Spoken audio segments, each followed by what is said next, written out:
Oi, pessoal. Eu me chamo Edivânia, sou aluna do curso de Gestão de RH da Unicesumar. No decorrer desse vídeo, eu vou falar sobre gestão de dívidas e consumo consciente, tá? São dois temas bem comuns aí na vida do brasileiro, tá? Então, a gente vai abordar tópicos aqui sobre como classificar e organizar as dívidas. E vou trazer também algumas reflexões sobre o consumo consciente. Também vou abordar alguns temas ali sobre aplicativos e formas mais fáceis de você organizar a sua vida financeira, tá? Então, vamos lá. Acho que antes da gente começar a falar sobre dívidas, né, é importante a gente contextualizar sobre o cenário atual, principalmente, né? Então, gestão de dívidas é um tema bem comum na vida dos brasileiros e, atualmente, mais 70% dos brasileiros estão endividados segundo o Serasa, que hoje é o maior bureau de crédito do país, tá? Então, as principais causas aí do endividamento no Brasil são o uso descontrolado do cartão de crédito, empréstimos pessoais e o famoso compre agora e pague depois, tá? Então, o endividamento, né, a gente costuma falar que ele não é somente um problema financeiro. Então, o endividamento, ele afeta a saúde mental, a produtividade e até os relacionamentos. Então, por isso que ele é um tema tão importante, um tema tão quente, tá? Então, quando a gente fala de endividamento, né, é importante entender também outro ponto. Mas, afinal de contas, o que são as dívidas, né? Então, você entender o que são as dívidas é o primeiro passo para você conseguir gerenciar elas de uma maneira eficaz, tá? Então, é importante que você saiba que nem tudo é inerentemente ruim, né? Então, na verdade, existem dívidas que podem impulsionar o seu crescimento financeiro. Então, o segredo está em diferenciar entre dívidas saudáveis e prejudiciais, ou seja, de uma maneira mais simples, dívidas boas e dívidas ruins. Tá? Então, por exemplo, o uso descontrolado do cartão de crédito é uma dívida ruim. Empréstimos e financiamentos de forma descontrolada também são dívidas ruins. Enquanto que o investimento em educação, investimento em cursos, enfim, são dívidas boas. Tá? E tem também investimentos ali em ações, né? Compra de ações, investimentos no geral, tá? Essas, então, são dívidas boas, tá? Então, vamos lá. Então, a gente entendeu como é que tá o nosso cenário. Então, mais de 70% da população brasileira hoje tá negativada. A gente entendeu aqui também quais são os tipos de dívidas. Então, o que são as dívidas boas, o que são as dívidas ruins. Nem toda dívida é ruim, tá? Então, dívida não é só o que está negativando o meu nome lá no bureau de crédito. Não é só o que está restringindo o meu CPF. Então, se eu tenho, por exemplo, um compromisso com a minha faculdade, é uma dívida que eu tenho, mas é uma dívida boa porque eu mantenho esse pagamento em dia. Então, é um investimento que eu estou fazendo na minha educação e como eu mantenho esse pagamento em dia, é uma dívida boa, tá? Enquanto que o cartão de crédito, se eu usar de maneira exagerada, se eu não fizer um controle correto ali do uso desse cartão e usar ele até como extensão da minha renda, aí sim ela é uma dívida ruim. Tá? Então, essa é a principal diferença ali entre dívida boa e dívida ruim. Tá? Tem um outro item que eu queria compartilhar com vocês, que é super importante. São uns passos ali, então, para a gente gerir a dívida. Então, a gente precisa entender, né? Aliás, a gente entendeu aqui o que são as dívidas, e aí, a partir disso, a gente precisa organizar a casa. Então, o processo de gestão de dívidas começa com um diagnóstico completo da tua situação financeira. Então, não tem como resolver um problema que você não conhece. Então, primeiro a gente vai organizar a casa, entender, né, fazer um diagnóstico completo da tua situação financeira para conseguir resolver. E é um processo minucioso. Ele precisa te trazer clareza para daí sim você conseguir organizar de fato a casa, tá? Então, a gente cita aqui 3 itens que são bem importantes, tá? Na gestão ali das dívidas. O primeiro item seria, então, listar, tá? Então, você vai listar todas as suas dívidas. De quem é? Ou seja, para quem que eu tô devendo? É para o banco? É para o meu amigo que me emprestou um dinheiro? É para o financiamento do meu imóvel, para a construtora, enfim, para quem é? De quem que é essa dívida? O valor original dela, qual que é o valor original da tua dívida? O valor atual. Então, o valor original é X, mas com acréscimo de juros o valor atual é Y, tá? E você vai adicionar também ali na lista os juros, tá? Então o valor era X, se tornou Y, e os juros são que você vai colocar qual é o percentual de juros, tá? E também a data de vencimento. Então, se a dívida está com vencimento futuro, se a dívida já venceu, isso tudo você vai listar, tá? Outro item, outro passo aqui que é super importante é a classificação. Você vai classificar entre dívida boa e dívida ruim, né? Lembra? Dívida boa é aquela que vai me impulsionar para alguma coisa, aquela que eu tenho controlado. Por exemplo, o financiamento da faculdade, ou então a parcela da faculdade em si. E a dívida ruim, que é aquela do uso descontrolado do cartão de crédito e qual que é o impacto na sua vida, dessa dívida, tá? E aí, o terceiro item é o quê? A priorização. Então, quais dívidas que você vai atacar primeiro? Né? O que esperar, tá? Então, você vai listar, classificar e priorizar. Esse é o caminho, tá? Esse é o teu norte para você conseguir fazer o gerenciamento das dívidas. Eu vou compartilhar aqui uma tabela. Vou só carregar. Mas essa tabela aqui você consegue ter uma clareza melhor sobre como fazer o gerenciamento dessas dívidas e como aplicar, principalmente o item 1, né?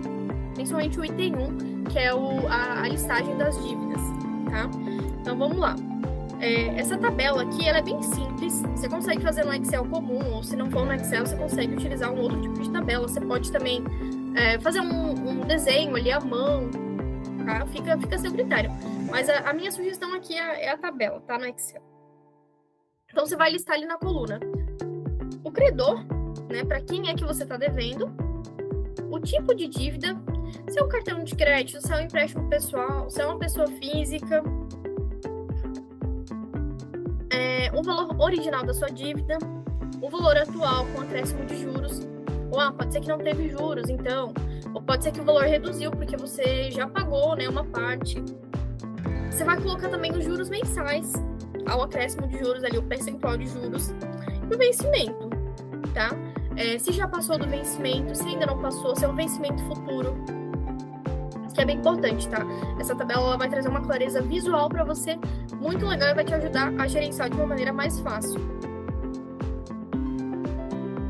Vamos lá. Então, você tá com a sua tabela em mãos, né? Você vai fazer a priorização. Então, você já classificou ali, você já listou tudo, você classificou se a dívida é boa, se a dívida é ruim, você vai priorizar. Eu gosto muito de utilizar as cores, né? As cores, elas trazem pra gente esse sentido de urgência, de priorização. Então, eu gosto muito de utilizar aqui a questão das cores, tá? Então, você vai listar ali as suas dívidas entre urgentes, negociáveis, menos prioritárias, tá? E aí eu vou detalhar aqui com vocês o que seria cada uma delas. Nas dívidas urgentes, você vai colocar os juros altíssimos, né? Então, cartão de crédito, cheque especial. Então, o que a gente costuma dizer que é a sangria financeira, né? O que você precisa estancar primeiro. Então, o juros está altíssimo, é ali que você tem que atacar primeiro. É ali que você vai priorizar. O item 2 são as dívidas negociáveis. Então, financiamento de carro ou de casa, empréstimos pessoais ali com juros razoáveis, tá? Então, ali, geralmente, existe um espaço para renegociação. E, por último, né, o item 3 são as menos prioritárias. Então, as dívidas menos prioritárias, elas geralmente vão ter um juros baixo, ou então, não vai ter juros. Elas não vão ter juros, tá? Geralmente, um empréstimo que eu posso ter feito com um familiar, com um amigo, geralmente não vai ter acréscimo de juros. Então, na hora de você fazer a priorização, essas ficam como segundo ali, como terceiro plano, tá? Você vai atacar primeiro o que tem juros altíssimos por conta do valor que vai sendo acrescido por conta dos juros, tá? Então, essa tabela aqui é a minha dica. Você consegue ter uma clareza melhor visualmente, né? Fica muito mais fácil de você conseguir se organizar e se entender onde é que você tem que atacar, tá? Então, essa tabela aqui ela vai ajudar muito, tá? Fica aí como sugestão, você pode fazer aqui no Excel, ou você pode também fazer por escrito, no papel, enfim, da maneira que você quiser. Então, você conseguiu classificar, priorizar e tudo mais, listar suas dívidas, a gente vai para o próximo item, que é o quê? Estratégias de renegociação. Então, nesse momento, né, a gente precisa encarar a situação de frente. E a renegociação, claro que ela é uma ferramenta fundamental e poderosa para você quitar suas dívidas de forma saudável. Mas, claro que aí você precisa de uma estratégia e precisa também de organização. Então, o objetivo é que você consiga condições que caibam no teu bolso e que libere, né, que você consiga perder aquele peso causado pelo endividamento. Então, outro item que é bem importante, tá? Não fuja do seu credor. Então, se você quer quitar sua dívida, o item principal, né, o passo principal é você procurar o seu credor. Entrar em contato com o banco, entrar em contato com a loja, com a empresa ali com a qual você tem valor em aberto, mostrar a sua real situação, mostrar para eles o interesse em fazer o pagamento da dívida, tentar negociar de uma maneira que fique boa para ambos os lados.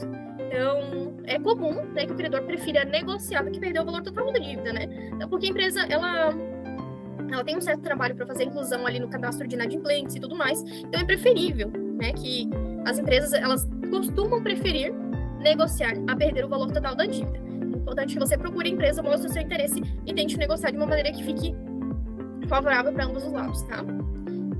Outro ponto bem importante aqui, além de procurar o credor, é o seguinte: esse vídeo, claro, não é uma propaganda, mas a gente tem N plataformas hoje que ajudam na negociação e renegociação de dívidas, na verdade, né?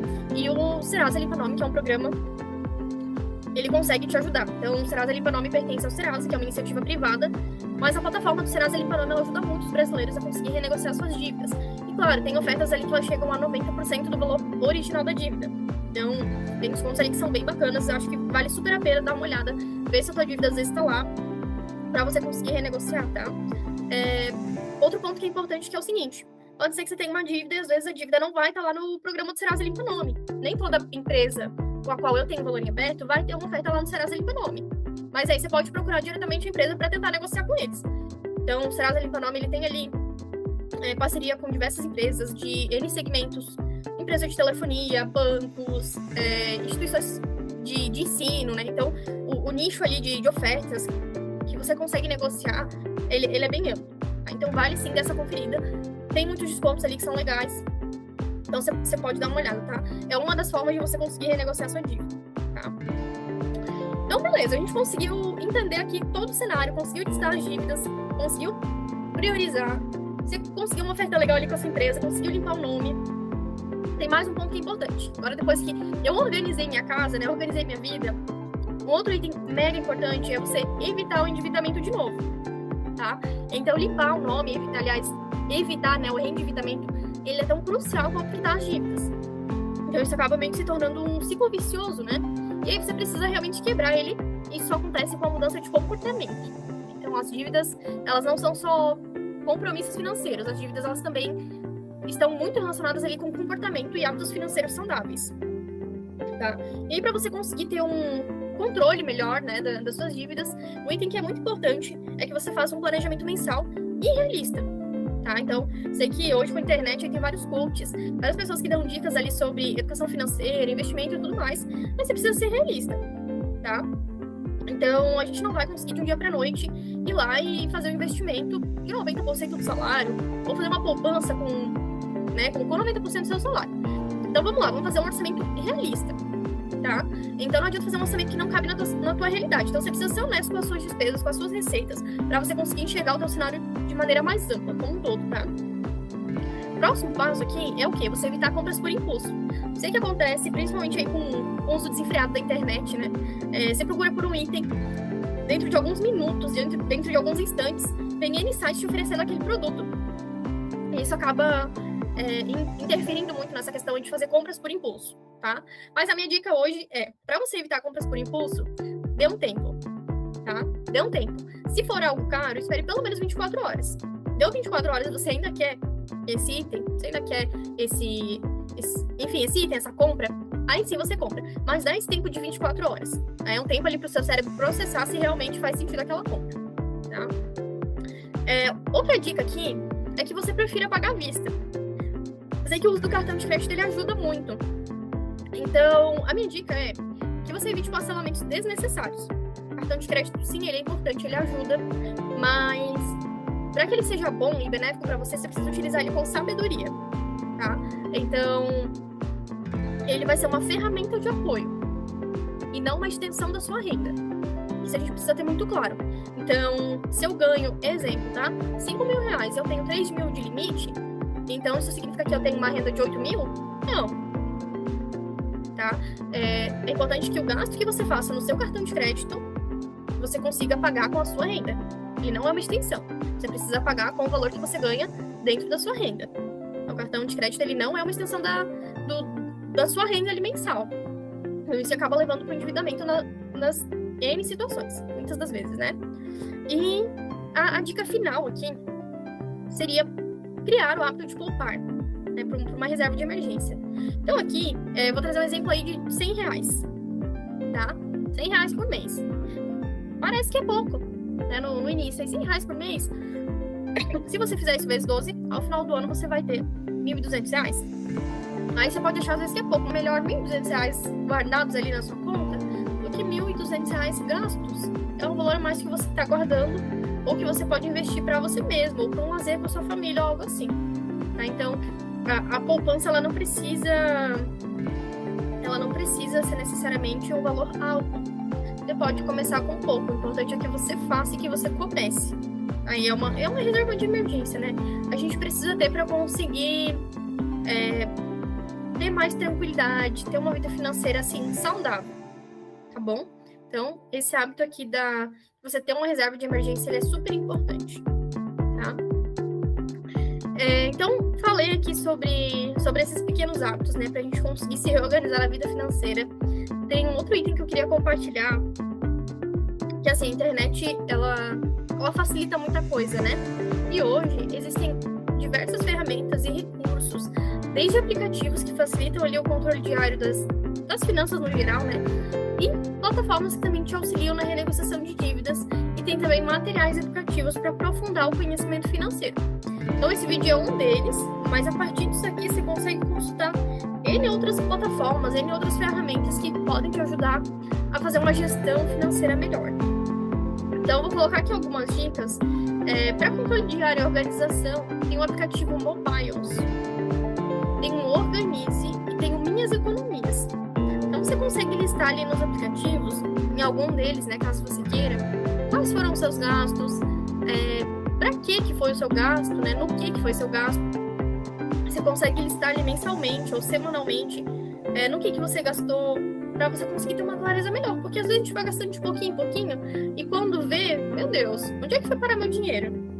Tá? Então esses aplicativos, eles costumam te trazer um pouco mais de clareza na hora de você saber em que você gastou.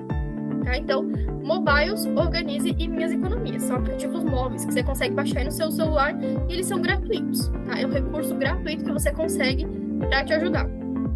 Comentei lá em cima, né? Mas vale reforçar. Tem os programas, as plataformas de renegociação. Cito aqui o Serasa Limpa Nome como uma delas, que pode sim ajudar e já ajudou, né? Ajuda hoje milhares de brasileiros a conseguir renegociar essas dívidas. E claro, para quem tiver interesse também tem os recursos educacionais.